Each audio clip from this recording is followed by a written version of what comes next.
So you learned a lot about human nature through those games? Oh, definitely. Okay. Oh, that's interesting. That's it is. It is. Isn't that you call therapeutic? Or you I would. educational? You could, yeah, it's very educational. Yeah. Also, in my high school years, right, couples don't stay together very long. They meet up and break up. You mean couple, real couple? Real couples. Okay. But there's this one friend of mine who stayed with her boyfriend for over 5 years through high school, which is amazing for high school. And because they play games together. So they spend time. Spend your time together. More time than actually people who only meet and go out. They do that maybe like once a week. Once a week. But whereas if they go home and play games every day, every night, like a few hours, you're actually spending a lot of time, and it's you bond with that person. Yeah. So the game is actually helping the relationship. They stay together longer than. So if you want to know one person in your guild and you reveal your face, you send them images, pictures and things like that, or you don't? You just I generally don't. You just type in. So we know them through the pseudonym and things like that. Yeah. Yes. I sometimes they know my. Well, actually, they don't know my name. They only know my name. But the closer ones knows my name. All right. But do other people reveal themselves? Maybe like you're just an exception. Yeah, some actually. A little bit more, conservative or whatnot. Yeah. So it's looked like there are a lot of positive aspects that we can hear from him.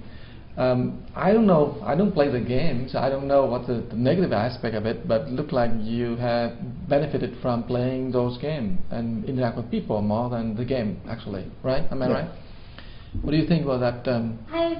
You have experience on this? I don't have personal experience because I'm actually not a gamer, but I've been really well acquainted with people who are, when I say diehard, they're losing again, they'll call their friend to like sign on and join forces to, I don't know, whatever it is.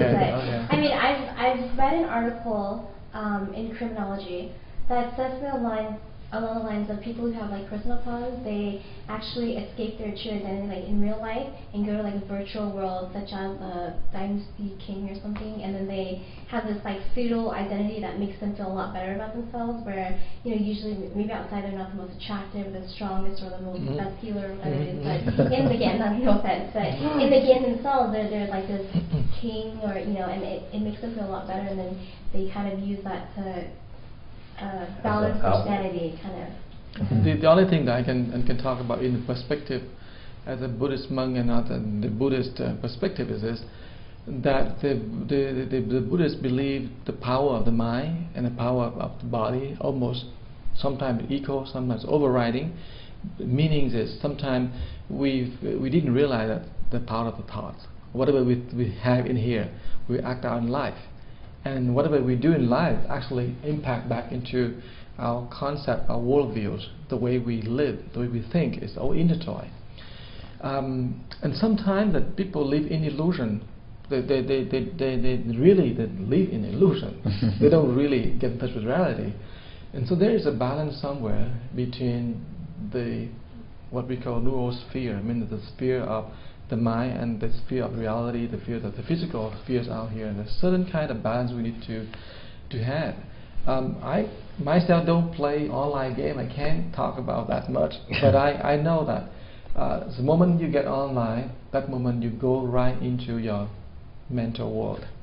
So we had to sort of, remember to play enough basketball, ride enough bicycle, and get enough, contact with people, just to balance your real life and your mental life.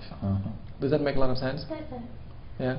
But I don't have any way to say neither good nor bad. But I think it's unfolding, because we are living in the 21st century where online is a fact of life. It had to be taken into consideration, and therefore the community that you are in, the guild, all that had to be factored into the element we call creating element, whereas your life can be impacted by those elements.